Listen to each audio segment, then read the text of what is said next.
চলমান যুদ্ধে প্রথমবারের মতো ব্যবহারের পর আলোচনায় ইরানের নিজস্ব প্রযুক্তিতে তৈরি হজ কাশেম মিসাইল। সম্প্রতি এই যুদ্ধাস্ত্রের টার্গেট হয়েছে ইসরায়েল, কাতার, কুয়েত, আমিরাত ও ইরাক সহ মধ্যপ্রাচ্যের নানা দেশ। সলিড ফুয়েল চালিত মিসাইলটি খুব সহজেই ফাঁকি দিতে পারে প্রতিপক্ষের প্রতিরক্ষা ব্যবস্থা। লঞ্চিংয়ের পর দিক পরিবর্তনেও সক্ষম মধ্যম পাল্লার এই ক্ষেপণাস্ত্র।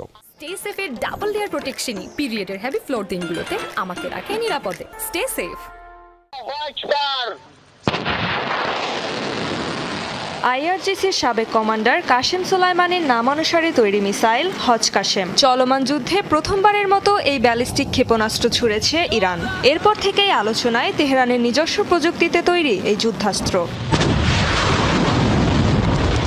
মাঝারি পাল্লার মিসাইলটি 1400 কিলোমিটার পর্যন্ত লক্ষ্যবস্তুতে আঘাত হানতে সক্ষম। সলিড ফুয়েল ব্যবহার করায় খুব দ্রুত উৎক্ষেপণ করা যায় এ ক্ষেপণাস্ত্র, ফলে সহজেই ফাঁকি দিতে পারে বিভিন্ন ধরনের প্রতিরক্ষা।